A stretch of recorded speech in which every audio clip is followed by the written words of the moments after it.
मेरे परिवार में कुल 4 लोग हैं।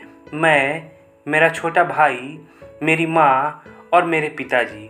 मेरा नाम रीना है। मैं 20 साल की हूँ। मेरा छोटा भाई रवि 18 साल का है। पिताजी एक दुकान पर काम करते हैं। हमारी माली हालत ठीक नहीं है, पर फिर भी हम खुश हैं। पिताजी और माँ को मेरे विवाह की चिंता लगी रहती है। एक दो जगह तो उन्होंने रिश्ता देखा भी था, मगर दहेज की डिमांड की वजह से रिश्ता तय ना हो पाया। क्योंकि पिताजी दहेज देने में असमर्थ थे। 2 टाइम दाल रोटी की व्यवस्था तो मुश्किल से हो पाती थी, फिर दहेज कहाँ से देंगे। खैर, आज रक्षाबंधन था। मेरा छोटा भाई रवि ना जाने कहाँ मस्ती करने निकला हुआ था और मैं उसे राखी बांधने के लिए ढूंढ रही थी। मैंने माँ से कहा, माँ देखो रवि कहाँ है, बुला कर लाओ। मैं राखी की थाली सजा ही रही थी कि माँ रवि को बुला लाई। मैंने आरती उतारी, राखी बांधी और मिठाई खिलाया। अब बारी थी उपहार की। मैंने उसकी तरफ इशारा किया तो वह बोला, दीदी इस बार भी उधार ही रहेगा। मैंने कहा, उधार? कभी तो कुछ दे दिया कर। तो वो मुझे मस्का लगाते हुए बोला, दीदी नौकरी लगने दो, सब उधार चुका दूंगा। भूल तो नहीं जाएगा?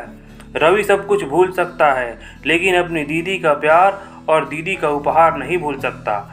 उसके इतना कहते ही हम दोनों हंसने लगे और माँ भी हंसने लगी। मैं भी रवि से उपहार के लिए जिद ना करती, क्योंकि ना तो रवि कमाता था और ना ही पिताजी से पैसे मिलने वाले थे उपहार खरीदने के लिए। एक दिन अचानक मेरे मामा जी मेरे लिए रिश्ता ले आए।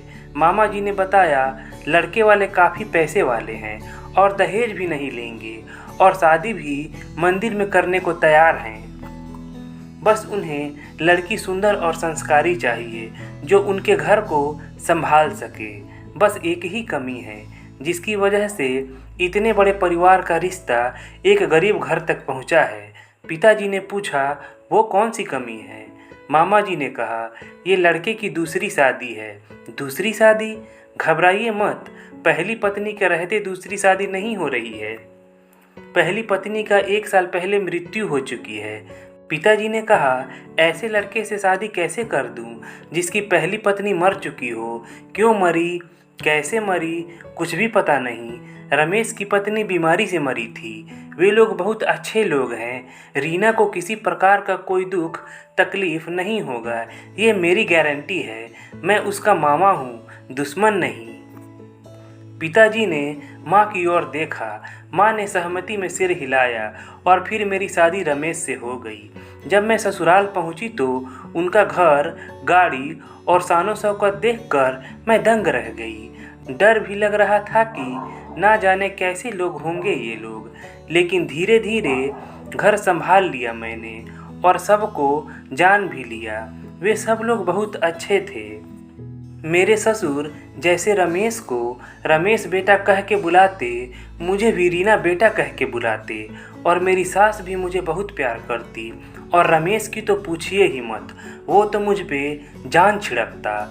जहाँ मैं एक तरफ खुशहाल जीवन जी रही थी, वहीं मेरे मायके में दुखों का पहाड़ टूट पड़ा। पिताजी की एक एक्सीडेंट में मौत हो गई। सारी जिम्मेवारी भाई रवि पर आ गई।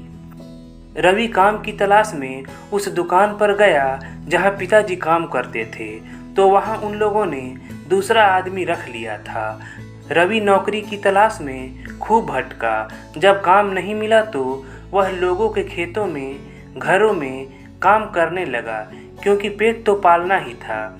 मैं जब भी रवि या माँ से फ़ोन पर बात करती तो उनका दुख सुनकर मुझे बहुत दुख होता, लेकिन मैं चाह कर भी उनकी कुछ मदद ना कर पाती, क्योंकि यहाँ ससुराल में मेरे हाथ में कुछ भी नहीं था। बिना सास ससुर और पति से पूछे मैं उनकी कोई मदद नहीं कर सकती थी। कभी कभी मैं सोचती कि अपने पति से भाई की मदद के लिए बात करूं, पर डर लगता कि कहीं वे बुरा मान गए तो। रक्षाबंधन के एक दिन पहले मैंने रवि को फ़ोन किया कि कल तू आ रहा है ना राखी बंधवाने। तो उसने साफ मना कर दिया कि वो नहीं आएगा। उसके बाद उसने फ़ोन माँ को दे दिया। मैंने माँ से बात की और फिर माँ ने फ़ोन काटने के लिए मुझे कहकर फ़ोन वहीं कहीं रख दिया। मैं फ़ोन काटने ही वाली थी कि माँ की आवाज़ सुनाई दी, तू जाने से मना क्यों कर रहा है? रीना के ससुराल वाले क्या कहेंगे? भाई होते हुए भी राखी बंधवाने नहीं आया। रवि झुंझलाते हुए बोला, और जब खाली हाथ भिखारियों की तरह जाऊंगा तो क्या कहेंगे कि भाई पहली बार आया, वो भी भिखारियों की तरह। इससे अच्छा कि मैं जाऊं ही ना। कहकर वह जोर जोर से रोने लगा। माँ उसे चुप कराती रही मगर वो रोता रहा। रीना सारी बात सुन रही थी और रो भी रही थी। रोते रोते उसने फ़ोन काट दिया। अभी भी वह अपने कमरे में बैठकर रो ही रही थी कि तब तक रमेश आ गया। रमेश के कमरे में आने से पहले ही उसने आंसू पोंछ लिए, लेकिन सूजी सूजी आँख और लाल नाक और आवाज़ में भारीपन से रमेश ने अंदाज़ा लगा लिया कि रीना रो रही थी। रमेश ने पूछा, क्या बात है रीना, क्यों रो रही थी? नहीं, मैं नहीं रो रही थी। अच्छा, पति से झूठ? ठीक है तो खाओ मेरी कसम। नहीं खा सकती ना, तो बताओ क्या बात है। रीना ने रमेश को सारी बात बताई। रमेश ने थोड़ी देर सोचा और फिर कहा, बस इतनी सी बात? अगर इतनी छोटी छोटी बात पर हमारी पत्नी को रोना पड़े तो फिर हम पति किस काम के? रवि नहीं आ सकता ना? हम तो जा सकते हैं। और इस बार बहन भाई से उपहार लेगी नहीं बल्कि देगी, वो भी ऐसा उपहार जिससे भाई के घर में खुशियाँ आ जाए। रीना ने पूछा, ऐसा कौन सा उपहार है जिससे भाई के घर में खुशियाँ आ जाएंगी? है एक उपहार, तुम चलने की तैयारी करो, मैं उस उपहार की व्यवस्था करके तुम्हें बताता हूँ। अगले दिन यानी रक्षाबंधन के दिन रीना रमेश के साथ मायके गई। रीना ने थोड़ी दूर से ही देखा कि रवि गाल पर हाथ रखकर उदास बैठा है। जैसे ही उसने रीना को देखा वह खुश होकर जोर से चिल्लाया, माँ, दीदी आ गई, और जाकर उसके गले लगकर रोने लगा। रमेश ने पीठ थपथपाते हुए कहा, अरे भाई, मैं भी हूँ यहाँ। फिर रवि ने रमेश के पैर छूकर प्रणाम किया। उसके बाद रीना और रमेश ने माँ को प्रणाम किया। उसके बाद रीना ने कहा, तू नहीं आ सकता, मैं तो आ सकती हूँ ना। दीदी मुझे माफ़ कर दो। चल कोई बात नहीं। रीना ने रवि की आरती उतारी, राखी बांधी और मिठाई खिलाया। उसके बाद एक लिफाफा निकालकर रवि को पकड़ा दिया और बोला, ये तेरा उपहार। रवि ने लिफाफा खोला तो उसमें नौकरी का ज्वाइनिंग लेटर था। रमेश ने अपने एक दोस्त की फैक्ट्री में सुपरवाइजर की नौकरी दिलाई थी। रवि ने दीदी के गले लगते हुए कहा, आपके इस उपहार से मेरी ज़िंदगी सुधर जाएगी दीदी। रीना ने कहा, ये मैंने नहीं, तेरे जीजा जी ने दिया है। रवि ने रमेश से कहा, जीजा जी, आप तो मेरे भगवान बनकर आए हैं। मेरी दीदी की भी ज़िंदगी संवारी आपने और मेरी भी। रमेश ने रवि को गले लगा लिया और कहा, रिश्तेदार एक दूसरे के काम नहीं आएंगे तो कौन आएगा।